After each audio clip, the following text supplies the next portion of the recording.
l'importanza del microfono, domandatelo al... Señoras y señores, bienvenidos y gracias por acompañarnos con este espacio de radio llamado Al otro lado del micrófono.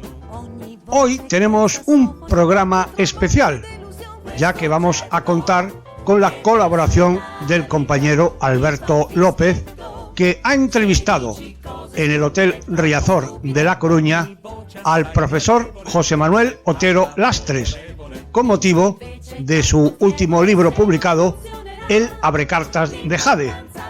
Y sin más, pasamos a la entrevista.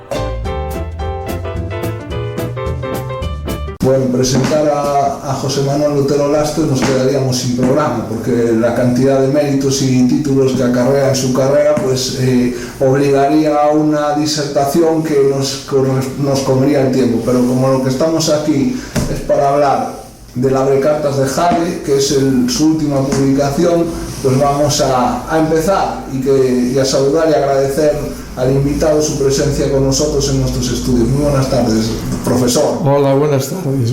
Muchas gracias por invitarme. Faltaría más. Bueno, el Abrecartas de Jade, que es una novela, yo calificaría semidramática, con toques de comedia, pero que está inspirada clarísimamente en un misterio. Coméntenos sí. Así.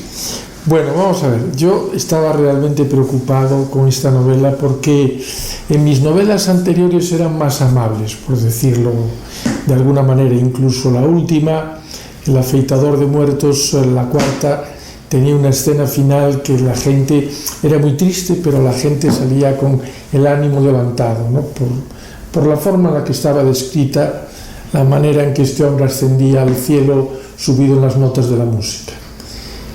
Yo cuando escribí esta, acá al final, me preocupé porque, tú lo acabas de decir muy bien, es una novela dramática. Y claro, la gente ya tiene bastantes problemas en la vida, como para que aún encima, por la vía de la ficción, le planteen más problemas.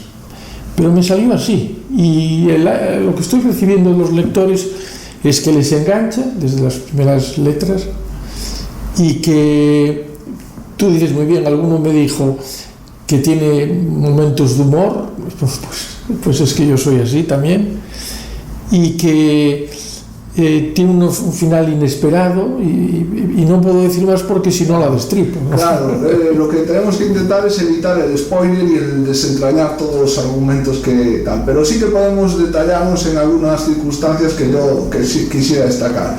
En primer lugar, el epicentro, que se repite muchísimas veces, es 5 de enero de 1998. Sí. ¿Por qué esa fecha, víspera de Reyes? Pues mira, porque era una buena fecha para que la policía no estuviera muy ocupada.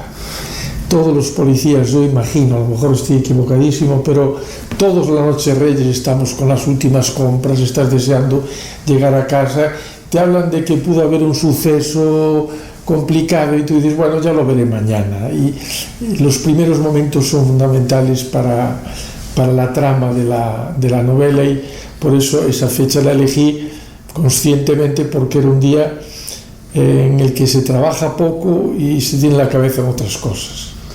Después describe con milimétrica precisión distintos lugares a lo largo de la novela. Yo voy a destacar algunos cuantos. Mera, en primer lugar, sí, con sus lugares, parroquias, caminos, etcétera, sí, etcétera. Me han dicho incluso los de Mera, porque he tenido que preguntar, que no conozco tan milimétricamente aquella zona, que ni en un mapa. Pues es verdad, porque yo llevo desde 1966 veraneando en Mera, y recuerdo una frase de mi suegro que me encantaba, decía: Mera, donde el invierno es invierno y el verano no, donde el verano es verano y el invierno primavera, ¿eh? Y me parece un lugar maravilloso. De los alrededores de La Coruña, tal vez el más bonito, una playa muy protegida, mucha gente. Y una vez una entrevista que me dijo alguien, oiga, pero usted habla de Mera, habla de La Coruña, habla de Ferrol, habla de Cee, donde usted nació. Y yo le dije, mire, Si Paul Auster, claro, yo no me puedo comparar con Paul Auster, pero Paul Auster escribe sus novelas en su mayoría de la Quinta Avenida, y a mí la Quinta Avenida me queda lejísimo de Nueva York. Yo escribo sobre mi mundo y espero que mi mundo le interese a la gente, porque donde tú localizas la acción es menos importante, salvo para los que son de allí. Por ejemplo, alguna vez he ido a una farmacia que está allí donde yo suelo comprar, y hay una chica de Coruña y me dice: mire, leí sus novelas aquí en Madrid, estaba tan contenta, usted me recordaba todo por donde he vivido. Bueno, pues eso es así, yo no puedo inventarme lo que no conozco, y esto lo conozco bien y por eso lo utilizo. Otro lugar que se habla en la novela y que se describe con también minuciosa detalle es Antigua, en Guatemala. Sí, ¿Por bueno, qué? Pues porque mira, yo tengo un privilegio, porque soy profesor de un máster que damos todos los años en Latinoamérica para formar jueces y fiscales latinoamericanos en propiedad intelectual, en propiedad industrial. Y tengo ese privilegio y llevo, pues he ido muchísimo, básicamente a Cartagena de Indias, a Antigua, a Uruguay y a Brasil. O sea que casi cada año vamos a un sitio distinto y ya van 21 ediciones. La del afeitador de muertos la hice toda en Cartagena de Indias. Empieza aquí en Coruña también, y el protagonista se va a Cartagena de Indias y sus últimos días son en la playa de Cartagena de Indias. Y tenía ganas de hablar de Antigua porque es una de las ciudades más bonitas que yo he visto en mi vida, porque es una ciudad que está en el siglo XVI, que se abandonó, la abandonaron porque había amenaza de unos terremotos y sobre todo de unos volcanes, y se fueron, y al cabo de tiempo volvieron, no había pasado nada, estaba todo perfecto y sigue estando como estaba. Entonces entras de lleno en el siglo XVI, español, que es una maravilla, unas manzanas cuadradas con unas casas con patios interiores. Bueno, para mí uno de los lugares más bonitos del mundo. Guatemala en especial, que es una preciosidad, con toda la zona de Tikal y las ruinas mayas, y sobre todo Antigua, que es una ciudad maravillosa. Después hay que centrarse también en el personaje principal, en el protagonista, Ovidio Tenreiro. Sí. Es, digamos, un coruñés de toda la vida. No, es un personaje totalmente imaginario, y además elegí el nombre porque yo decía, tenía que tener un nombre fuerte, eufónico, y Ovidio me lo inventé diciendo que al padre le interesaba mucho la poesía de Ovidio. El padre era un hombre culto, que era ingeniero, y lo de Tenreiro, todos mis personajes tienen un apellido que denota que son gallegos. Alejandro Pereira, todos. María Lema. Rosa María, bueno, esos son apellidos de fe, sí, que es de mi pueblo. Entonces yo allí buscando los Marcote, creo que no hay ninguno, pero habrá algún día, porque hay mucha gente de fe con sus apellidos. Sí. Y lo de Tenreiro quería que fuera fuerte y eufónico. Ovidio Tenreiro es un personaje que no se te olvida porque lo he maltratado al pobre. Toda la novela se desarrolla alrededor, lógicamente, de Ovidio Tenreiro, y haciendo siempre mención a su ascendencia. Por un lado, la ascendencia de Ovidio de la nobleza, y por el otro lado, de Rosa María, de la burguesía un poquito más baja, ¿no? Exacto, es que yo quería dar ese contraste. Lo que quise es decir que un hombre que lo tiene todo, porque hay algo que a mí me preocupa, y ya lo escribí alguna vez en una tercera de ABC, y es lo siguiente: nosotros venimos al mundo sin que nadie nos pregunte nada, no tenemos nada que ver en lo de venir, no tenemos nada que ver en el acto completamente aleatorio de las facultades psíquicas, intelectuales, físicas y económicas. A mí me podría haber nacido en el Níger, pero estoy aquí en Galicia, en un país desarrollado, blanco, pues con cosas buenas y cosas malas, pero nadie me preguntó. Y yo digo que nos dan un capital de vida. Entonces la gran pregunta, los que tenemos estos privilegios, ¿qué vida tenemos que devolver? Primero, lo sorprendente es que no se la devolvemos al que nos dio la vida, nos la dieron nuestros padres, y no sé a quién se la devolvemos, pero desde luego no nos la quedamos, nos la piden en un momento determinado. Y lo que a mí realmente me llama la atención, y un poco mis novelas van todas en esa línea, es, bueno, ¿yo qué vida tengo que devolver? ¿Con intereses? Porque es un préstamo de capital, ¿o no? ¿Cuáles son los intereses? Entonces, siempre quiero remarcar que estos seres privilegiados, este es un hombre privilegiado económicamente, luego físicamente no, bueno, tiene sus dificultades y no entrega una vida como la que tenía que haber entregado. Y eso es un poco, mis dos últimas novelas van por esa vía y claro, al final acabas escribiendo sobre lo que te preocupa, ¿no? Otros personajes que quisiera tocar con el autor, por curiosidad, es ya el tema de Rosa Mari, lo hemos tocado, el tema de Luis Pumarín, porque me llamó la atención porque es el clásico asturiano de toda la vida, sí, bueno, con ascendencia, eso tiene, nombre asturiano. Justo, eso tiene mucho que ver de mi paso por la Universidad de León, porque yo tuve dos grandes amigos asturianos, los dos gijoneses, del culo mollao, como dicen ellos, ¿no? Que, en fin, a los de Oviedo los consideran de la pata del Cid, no, ellos son culo mollao, entonces me hice una grandísima amistad con ellos y los quiero muchísimo. Entonces ya la novela anterior compuse un comisario con el apellido de los dos, que se llamaba Casimiro Costales. Mis dos amigos, uno era Casimiro Alonso Cil y el otro Javier Fernández Costales, y se sintieron aludidos. Entonces esta vez dije, bueno, me tengo que inventar, podía haber puesto ese mismo que hubiera ascendido a La Coruña, pero dije, no, yo no quiero ligar unos personajes con otros. Entonces, claro, Pumarín, tú lo acabas de decir muy bien, los pumarines son de las pomaradas donde están las manzanas, ¿no? Claramente. Otro personaje que me llamó muchísimo la atención, y ese ya es de formación profesional, es el profesor José Luis Meitén. Bueno, ese es José Luis Meilán Gil, pero claro, yo quería situarlo primero en un departamento de la Facultad de Derecho, para después justificar que sacaba una oposición que entraba en el registro de la propiedad industrial de Madrid, que eso lo conozco muy bien, ese mundo, que venía aquí, luego entraba en la Xunta y ahí se desarrollan muchos acontecimientos en la Xunta. Por cierto, me tuve que inventar el organismo autonómico, económico, porque podía haber puesto el IGAPE, pero hubiera sido una falsedad porque no tenía nada que ver con el IGAPE. Pero no quiso decir un chiringuito, ¿no? Bueno, algo de chiringuito había.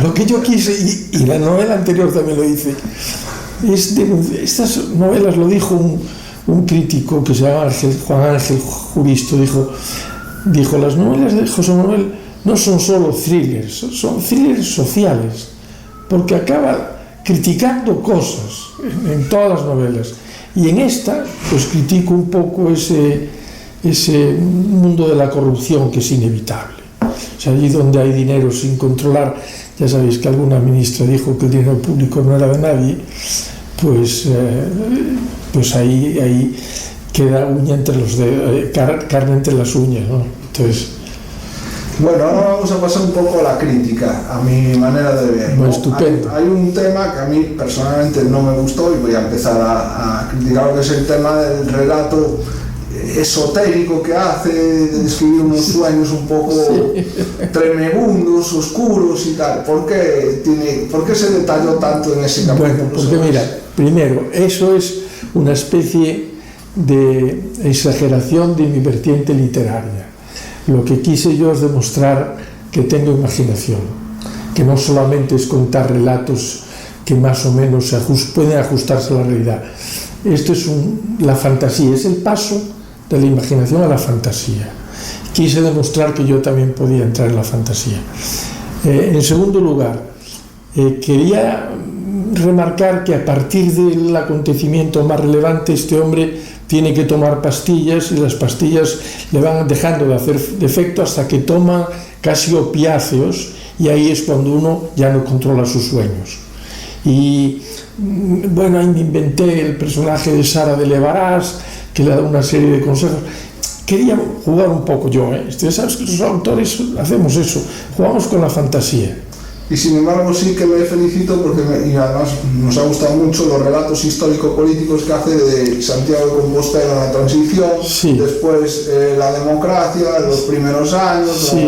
El socialismo. Y esto estaba preocupado porque no todo el mundo va a tener la misma visión que yo, pero yo trato de ser honrado en todo lo que escribo desde el punto de vista del derecho y yo ofrezco la visión de lo que... Por eso a mí esas series de Cuéntame, yo eso no puedo ver, porque yo lo viví y yo tengo mi propia experiencia de lo que viví. Entonces ahí fui contextualizando la historia, que no se hace mucho en las novelas, ahí no se hace mucho en las novelas, un poco lo que hemos vivido, bueno, tú no porque eres un chaval, pero yo que ya tengo 74 años, todo eso lo viví, y viví cuando para mí lo más importante en el mundo es la libertad. No sabéis lo que es la libertad, porque lleváis con ella desde que habéis nacido. La libertad para mi generación era fundamental.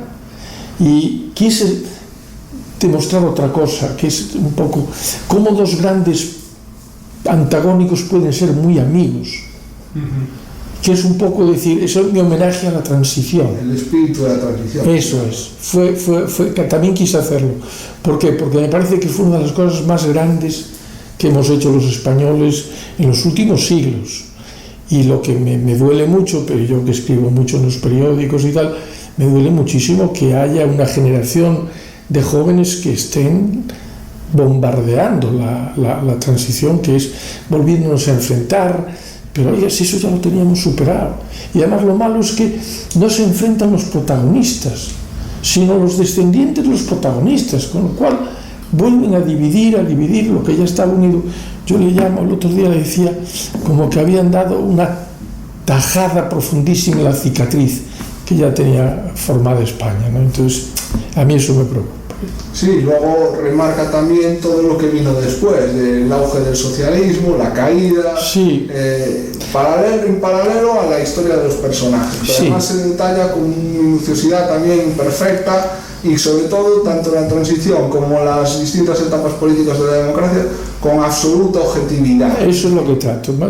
Te agradezco que me lo digas porque yo pretendía ser honesto y yo tengo mi visión, pero también veía lo que veían los demás. Entonces, mira, a lo mejor para mí, que soy una persona de cierto modo privilegiada, pues no fue lo mismo que para otros. Entonces yo tengo que dar mi visión y decir que hay otra y que pueden tener otros. Aunque también soy partidario de decir una cosa. Acordaros de aquella frase que creo que fue Kennedy el que la dijo que la gente se pregunta ¿qué puede hacer Estados Unidos por mí? Y en lugar de preguntarse ¿qué puedo hacer yo por los Estados Unidos? Y ya estamos aquí muy imbuidos en que el papá Estado tiene que hacernos todo, si hay algo. Yo no quiero meterme en un lío ahora mismo, pero en el tema de Albia, por ejemplo, es un caso clarísimo de responsabilidad individual, pero se está extendiendo, se quiere extender porque el individuo solo no puede responder, eso lo veo. Que a mí que hubiese una responsabilidad patrimonial subsidiaria del Estado lo entiendo, pero no meter al tío que diseñó las vías, la seguridad de las vías. Ese hombre no contaba con que fuera hablando por teléfono en el momento único donde no podía estar distraído de todo el viaje el maquinista. Y yo lo digo así, me puede causar líos, pero yo soy como soy y digo lo que pienso. Y eso no me gusta. Creo que tenemos que decir todos qué podemos hacer por este maravilloso país que es España, más que qué puede hacer España por mí, ¿no? Otra crítica que tenemos que hacer es que se detalla también desde un punto de vista social o sociológico, si se quiere, el tema de la adopción. Sí. Y separa mucho, ahí sí que no entra su vertiente jurídica, sino más una vertiente social o sociológica. Sí, humana. ¿Por qué? Humana, porque mira, yo tenía que buscar un argumento que justificase todo lo que pasó. Y era un matrimonio que no tenía hijos. Eso era una chispa. Y luego, fíjate, ayer, el día 9, cuando fue antes de ayer, sí, presenté la novela en C. Y la presentó Paco Vázquez, Vieito Rubido y Ramón Pernas. Vieito dijo que nunca había leído nada tan bueno sobre el debate sobre la adopción que lo de la novela. Lo dijo él, no lo digo yo. Entonces, ahí también traté de ser neutral. Es decir, que bueno, que la adopción tiene muchos problemas y que hay gente que se puede negar. Y el personaje se niega, ¿no? Ya por último voy a hablar de algunas curiosidades que deja ver la novela en tono de humor, que ahí sí que entra de lleno en el humor, como es en primer lugar la definición gallega de metro. Sí, eso ¿De dónde sale? No sé a quién se lo oí, pero tuvo mucho éxito porque estando en una comida de no gallegos en Madrid, recién llegado, y me dije yo, ¿sabéis cómo se define el metro en Galicia? Y pues no, te dije, pues mira, algo más de 100 centímetros escasos, que siempre da en el centro, siempre es el metro. Entonces, eso, los gallegos somos así, tenemos ese humor y los plota en este sentido, esta vez me salió por ahí. Luego otro homenaje a Abraham Lincoln, cuando... Sí. Ese Abraham Lincoln tiene una frase maravillosa, dice: lo mejor es, más o menos, lo mejor es quedarse callado y que no sepan que eres estúpido, y no hablar y que lo sepan de verdad, ¿no? Más o menos es una frase sobre el silencio. Después también la novela tiene un cierto relato erótico limitado. Bueno, sí, verás. Limitado. Eso tiene mucho que ver porque mi primera novela, que es un homenaje a la memoria de mi padre, que murió cuando yo tenía 3 años, y entonces la única manera de tenerlo presente es en el recuerdo, en el mío y en el de los que lean esa novela. Esa novela tiene 2 características. No hay ninguna palabra que no esté en el diccionario, ni una, todas están en el diccionario y no hay ni un solo taco. ¿Y qué quise demostrar yo? Que se podía escribir sin necesidad de los tacos y de palabras que no están admitidas por la Real Academia. Esa es la primera. La segunda, que es El campo de Bucéfalo, ahí es una historia de 2 enamorados que no acaban de rematar. Y bueno, incluso tuve alguna lectora que me vino diciendo: por favor, José Manuel, dime que los personajes se casan, que Mercedita se casa con Alejandro. Dije: ¿tú quieres que se casen? Pues se casan, mujeres. Entonces eso es tuyo, no es mío. Yo la acabé y a partir de que está acá, todo lo que venga después, si quieres imaginarte, es tuyo, no es mío. Pero se me criticó en el acto de la presentación que no hubiera ninguna escena erótica. Y dije: mirad, es que no la hay porque eso es lo más fácil. Recurrir al erotismo está más o menos entre lo que tú has vivido y lo que has visto en la tele o en las películas. Sabes un poco cómo se hacen esos juegos, ¿no? Y bueno, pues ya toda la gente da tanto valor que dije: yo voy a hacer un par de juegos, y ahí fue, esa es la explicación, porque caí yo también un poco en el recurso fácil, pero bueno, llenaron las letras y llenaron páginas, entonces no tiene más sentido que ese. Y luego me hizo también particular gracia también, porque también los que están aquí lo conocen, un guiño a José María García. Sí. Como sí. El personaje principal era oyente de José María García de toda la vida. Y es verdad, y es que para mí José María García se portó conmigo de maravilla. Y además me sigue mandando SMS, porque no tiene WhatsApp, diciendo que me quiere mucho, que me admira. Pero hay una cosa fundamental que os voy a decir. Aquí hubo un conflicto que tuve yo con alguien del mundo del fútbol de La Coruña, no voy a especificar más. Y ese día, para él, lo fácil era ponerse de los que venden fútbol, que son los que están en el mundo. Yo no estaba ni siquiera en la directiva del Madrid. No estaba, ya había estado y no estaba. Y me dio el programa a mí y no al contrincante que más podía favorecerlo. Dijo: José Manuel, tienes mi programa para decir lo que quieras, porque había sido víctima de una injusticia enorme, porque mirad, yo conseguí que Fran se quedara en el Deportivo, no fui el que se lo llevó a Madrid, se lo llevó otro coruñés. Pero yo, me dijo Mendoza, ya vete a arreglar esto, que hay un lío en Coruña. Entonces yo pacté que Fran se quedaría 2 años en el Deportivo, los dos últimos en el Madrid y uno en el medio, en el que él, si lo quería el Madrid, le tenía que pagar 100 millones al Deportivo, si no lo quería, se lo quedaba el Deportivo el tercer año. Y cuando estábamos en ese contrato, me dice Mendoza, vete a Coruña que quiero vender los derechos de Fran. Y dije, pero dices que acabo de fichar a Martín Vázquez del Torino y no tenía dinero para pagar la nómina, eso es la verdad. El Madrid de entonces, que no es el de ahora. Eso una. Dos, el Deportivo televisó un partido contra el Sevilla que no podía televisar, y la Liga de Fútbol Profesional le metió una multa de 5 millones de pesetas. Y cuando se va a debatir la multa, yo voy por el Real Madrid de representante y digo, no, mire, esta multa no se puede poner.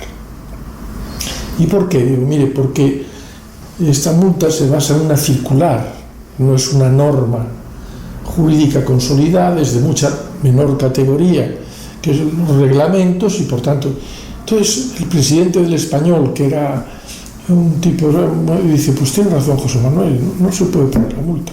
Y el Deportivo no pagó de un duro que 5 millones. Y la tercera, que es la que se me imputa, yo estaba en el Comité Español de Disciplina Deportiva de vicepresidente. Y aquí hubo de aquella moneda que le dio aquel árbitro, creo que fue en sus partes. John Chandler, ¿no?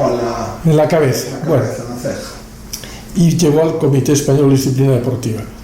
Y el presidente de entonces, que se llamaba Rafael Monviego de la Torre, no me dijo que se iba a tratar ese tema. Y yo tenía por la tarde una conferencia en Plasencia, con lo cual asistí a la sesión de la mañana, no me quedé a la comida y ya salí de viaje a Plasencia. Y cuando estoy en el hotel, veo en la televisión, el Comité Español de Disciplina Deportiva cierra el campo del Deportivo, y dije, ¿y esto? Y alguien le dijo a alguien, no voy a decir a quién, es que este fue Otero, que decía, pero entonces sale otro coruñés, que es Algimiro Vázquez, y le dice, no te equivoques, que no estaba, que estaba en Plasencia, y pues por no estar. Y dijo, no, vamos a ver, yo puedo ser responsable, pero no por no estar. Y no solo eso, después acordaros, porque yo tengo muy buena memoria, que esa sanción se quiere cumplir contra el partido de Barcelona, que era en Navidades. Bueno, pues yo estaba de presidente en funciones y tenía que autorizar que se jugara, y nevaba en Madrid. Me fueron a buscar con un jeep, porque yo vivo en las afueras, fui allí y dije que ese partido no era el partido en el que cumplía el Deportivo la sanción. Pero todo eso no se cuenta. Entonces yo fui como un personaje maligno para el Depor, que para mí, yo era de los 8.000 que íbamos todos los domingos a ver cuando estuvo en tercera, en segunda B, cuando estaba Irulegui, y a mí me dolía que me dijeran que yo no era deportivista. Es más, ahora yo soy madridista cuando soy directivo del Madrid, pero en el momento en que dejo de serlo, lo primero es que soy deportivista. Eso no tengo ninguna duda, porque es el equipo de mi infancia. Yo iba a Mancio y a Veloso, cuando estaban comiendo ahí en la Viuda de Alfredín, me cogían por aquí y me pasaban gratis a infantiles. ¿Por qué? Porque yo estaba en los salesianos y antes de acabar el partido salía toda leche para llegar, porque esto si no nos pegaba un sello y tal, bueno, nos teníamos muchas consecuencias negativas. Y algún día yo le llevé un pleito a Mancio muy importante, que se lo gané en una gran parte, y le dije a Mancio, ¿sabes por qué te lo voy a llevar? Me dice, no, ¿y tú te acuerdas de unos chavales que te íbamos a pedir que nos pasaran? Mancio tenía 18 años, yo podía tener 10. ¿Te acuerdas, no? Ah, sí, bueno, pues yo era uno de esos. Y ahora te voy a llevar el pleito y voy a hacer lo posible porque lo ganes en agradecimiento a todas esas veces que me pasaste, ¿no? Entonces, que digan que yo no soy deportivista, esto me dolía y no lo podía consentir. Y como deportivista en la directiva de Madrid, ¿cómo lleva la rivalidad con un celtista en la directiva de Madrid? Pues me llevo muy bien con el Celta. Yo no creo que para ser deportivista tenga que ser anticeltista. Yo quiero mucho al Celta porque los dos son gallegos. Pero ahora vacile con Fernández Tapia. Bueno, yo es que como no le tiro al Celta, el Celta me representa y también, o sea, si yo quiero a agrandar la dimensión en Galicia estamos los dos. Y si la quiero reducir, ya estoy más solo. Pero yo no busco el debate en esas cosas, no. Lo que yo sí, he ayudado mucho, por ejemplo, a traer a Valverde. Cuando me dice Tino, te dije, mira, tenemos un jugadorazo y lo tenía hecho el Betis. Y entonces, cuando se quedaron los del Betis, cuando yo me metí, dije, mira, no, esto es para el Deportivo, esto es para el... Pum. Y aquí no le dieron, y ese chaval, bueno, va a ser un figura, va a ser, porque ha tenido algunas lesiones, pero tiene un dinamismo, una potencia, una zancada, ese va a ser un jugador. Y yo aquí, al primero que soy, al Depor, me llama, oye, tú, yo ficharía a Joselo. Joselo hizo unas campañas bárbaras y luego no lo pudieron retener, en eso ya no entro. Pero siempre estoy dispuesto a ayudar en lo que pueda y seguiré, siempre que me pidan esta directiva. Conozco a Eduardo Blanco y a Emma Lustres nada más, pero si me quieren, yo les diré, mirad, yo os recomiendo a estos porque claro, yo los veo a todos. Tengo un control de la cantera, pero no por nada, sino porque yo prefiero ver al cadete B del Real Madrid que estar viendo una serie o una película que ya la veré, coño, pero lo otro no, lo otro me gusta. También se dice en los foros jurídicos que aprovecha la novela como profesor que es para criticar el tema legislativo de la propiedad industrial y que ahí incluso se excede en la UPA. Bueno, vamos a ver, esto es en congruencia con lo que te acabo de decir. Yo de las cosas digo lo que pienso de ellas, no me escondo. Y si lo critico aquí, seguro que ya lo he criticado en otros sitios y en los foros donde tenía que criticarlos.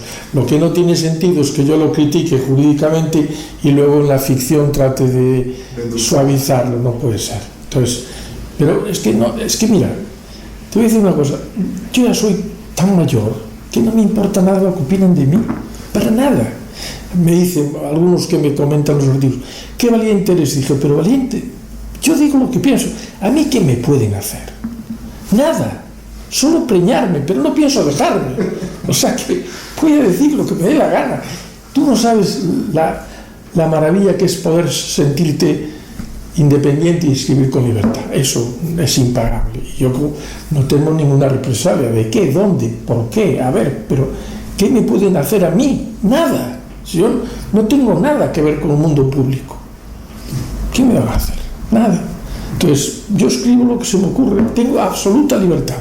Y esto sale de mi cabeza porque lo tengo en la cabeza, pero no porque quiera yo templar gaitas o alguna cosa. Es más, lo que acabo de preparar hoy para lo que voy a publicar el domingo que viene tiene que ver con la contraposición que hay entre el hombre individual, el pensamiento heterogéneo y el pensamiento políticamente correcto.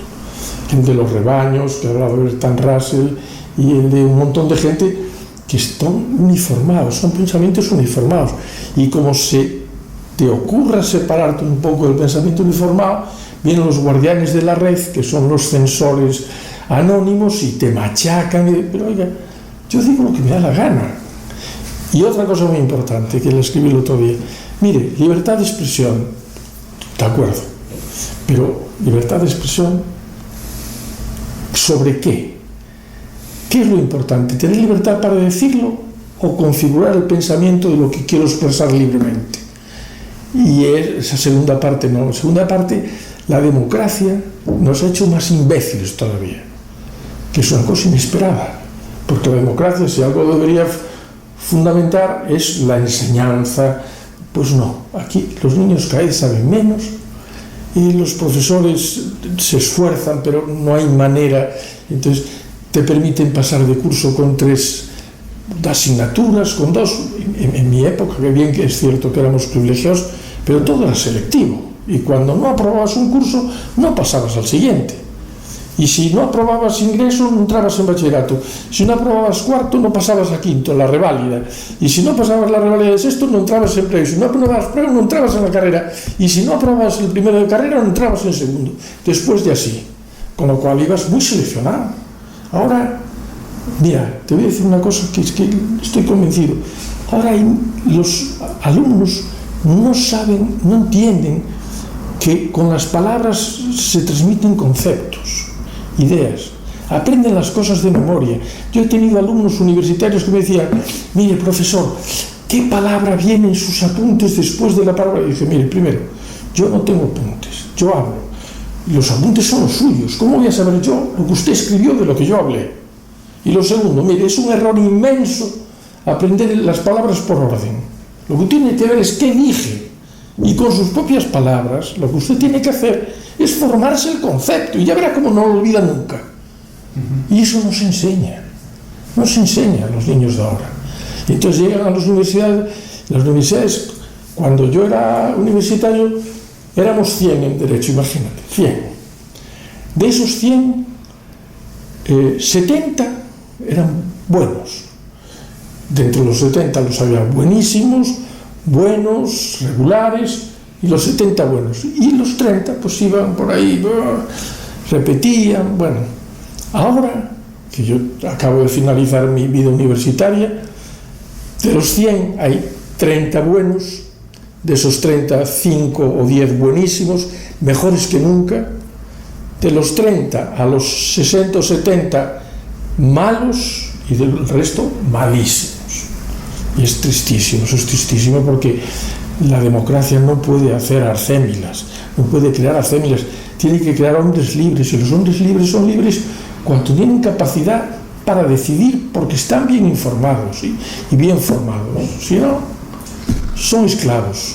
Claro, al hilo de eso existe el pensamiento políticamente correcto, que hoy día yo lo traduciría en idiomas, cuantos más idiomas y mejor hablado mejor, sí. Sin un fondo muchas veces detrás, un fondo material me refiero, y eso viene avalado por los legislativos españoles que han instaurado el Plan Bolonia, un Plan Bolonia que ha sido criticadísimo desde todos los universitarios porque no responde algunos países a la realidad que se demanda en el mercado laboral. Hay algunos países que no asumieron el programa Bolonia, y el programa Bolonia es un disparate porque juntan carreras de 5 años en 3, pero no es que eliminan contenidos insustanciales, no.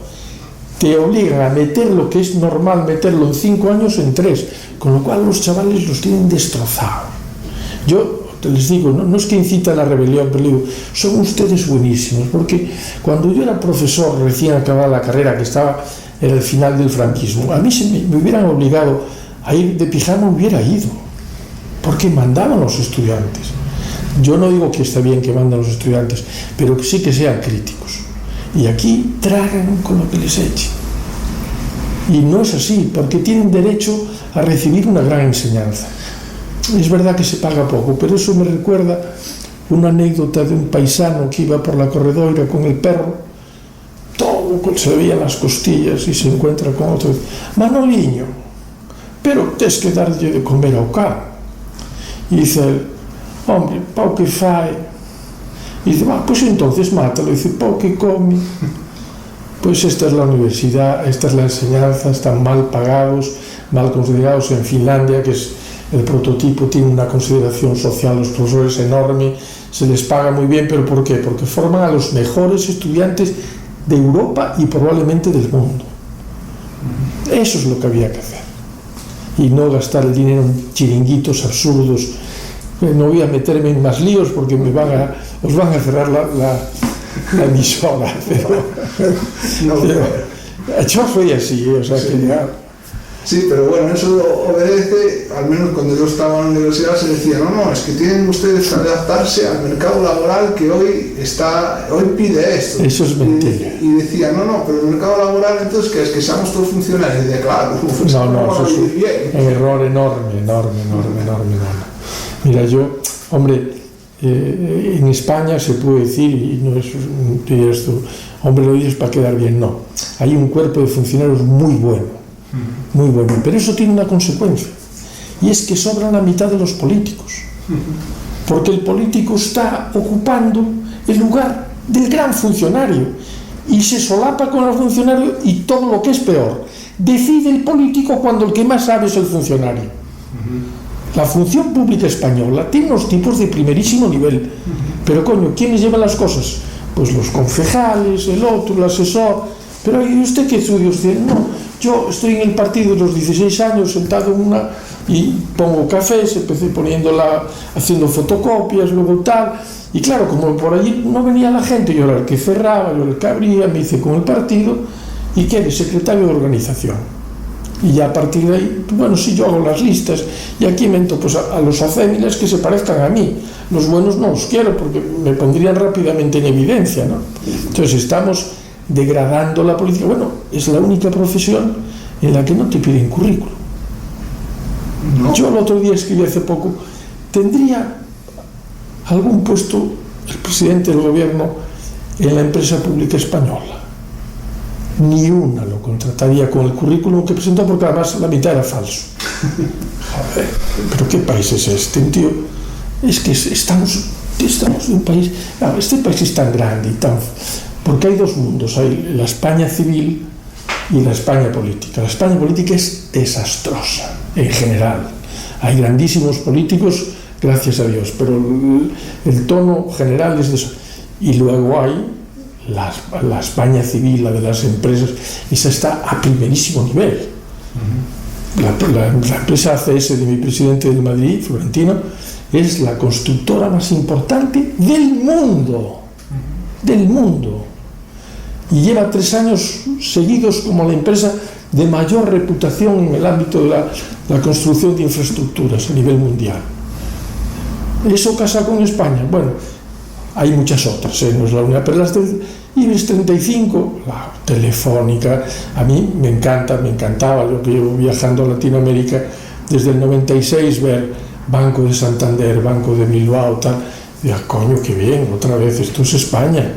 Y esa es la España real, que los políticos no la ven o no la quieren ver, o nos tratan de convencer que es un desastre, y otras, hay dos Españas, una la seria, que vive, nos da de comer a todos, gracias a hay coches con un nivel fantástico, la gente más o menos va viendo, y la otra, la de los que nos inventan problemas de colores, de tal. Ahora, creo que leí ayer que iba a haber una especie de, tema de las matemáticas desde la perspectiva de género. Yo ya ahí me revienta el cerebro. Cuando oigo esas cosas, ya no puedo más, digo, bueno, Dios mío, ¿qué tendrán? Claro, no sé, que le llamen matemáticos, que al uno le llamen una, que al dos le llamen des, porque si no, ya no comprendo de qué van esas cosas, ¿no? No entiendo. Hablando un poco de lo que comentaba acerca de la política, siempre nos dijeron que el mejor puesto del mundo, y eso se lo pregunto como jurista, es el de asesor, porque no tiene ninguna responsabilidad y sin embargo puede valer para cualquier cosa. Usted puede asesorar a un tío que digamos, se ocupa de fomento, como al día siguiente al de cultura, como al siguiente. Es muy buen puesto, es más, como asesora, si no decides, solamente tienes derecho a que te escuchen. El mejor es el de gobernador del Banco de España.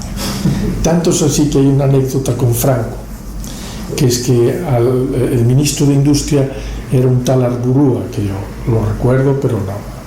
Entonces creo que lo cesó Franco, como hacía estas cosas. Entonces creo que Arburúa lo va a ver y le dice, mire, excelencia, claro, yo no le pregunté por qué me nombró, ni tampoco vengo a preguntarle por qué me cesó, pero sí que vengo a decirle que me gustaría, si pudiera, que me diera un puesto que me gusta mucho. Y dice, ¿cuál es? Y dice, gobernador del Banco de España. Y dice, toma, ese también me gusta a mí. Lo dijo Franco. O sea, que fíjate tú. Ese es un gran puesto, de gobernador del Banco de España, que no lo conozco. Ya, antes mandaba mucho más que ahora, porque ahora hay el Banco Central Europeo que toma muchas decisiones, ¿no? Pero antes el Banco de España era el que emitía el papel. El dinero, el papel moneda, tiene un poder brutal. Pero bueno, pero sí estoy contigo, ser asesor es maravilloso, es mucho más que decidir, y los buenos políticos son los que deciden, y aquí tenemos lo digo porque es amigo y porque lo admiro, un grandísimo presidente de la comunidad, que todo lo que he dicho sobre los políticos, nada es aplicable a él. Me parece que es una persona que cuando lleva 4 mayorías absolutas es porque es una persona muy cabal, y los gallegos somos muy listos. Como dice la gente, hacen relojes de madera y funcionan los gallegos. O sea, que vosotros estáis aquí, pero yo estoy fuera. Y viajo bastante y el gallego tiene un prestigio enorme, y cuando lo insultan y hacen chistes es porque lo envidian, porque es poderoso y porque es el que funciona de maravilla. De los bobos no hacen chistes, de los buenos es de los que hacen chistes. Les le queda la pateleta de ridiculizarlo, pero no es verdad. Los gallegos tenemos un gran prestigio. Yo siempre digo soy gallego con perdón, para no molestar, porque puedes molestar. Y también les digo otra cosa, a los latinoamericanos, digo, mira, sois tremendamente generosos, le llamáis a todos los españoles gallegos, y no todos son como nosotros, no todos tienen, pero en fin, tampoco nos vamos a poner estrechos, si queréis llamarles gallegos, pero que sepáis que no todos. Por eso yo cuando voy por ahí digo, no, yo soy gallego de verdad, de los de verdad, nacido en Galicia, más en la Costa de la Muerte, en C, ¿no?, que es un sitio muy, muy bonito para nacer. Sí. Pues por mi parte, si hay una pregunta, despedimos Claro, yo encantado. y agradecemos la presencia del profesor Otero Lastres con nosotros aquí en el estudio, y lo emplazamos para cualquier otra ocasión, vía teléfono, vía... Ya veis que yo hablo mucho, ya os lo decía al principio. Lo que me tienes que aclarar es por qué decidiste entrevistarme. Bueno, porque, coño, me lo pidió mi padre. Bueno. Llévate el libro. Ya el otro día me cayó una bronca cuando lo estaba firmando, porque ya había quedado con no sé quién. Y me fui, había quedado en algo. Pues tampoco es para eso, Tampoco es para eso. Me fui a dar una vuelta y llegué justo a las 10 de los cantones, estaba echando el cierre. Y me cago en la mata. ¿De qué es del género? Pues señoras y señores, esto ha sido todo por hoy en este espacio al otro lado del micrófono, con la colaboración hoy especial del compañero Alberto López, entrevistando al profesor José Manuel Otero Lastres con motivo de la publicación de su último libro, El Abrecartas de Jade. Muchísimas gracias por su atención y hasta el próximo al otro lado del micrófono. E dici cose stupide, troppo stupide. Ogni voce assai gradevole, pur se parla l'onorevole.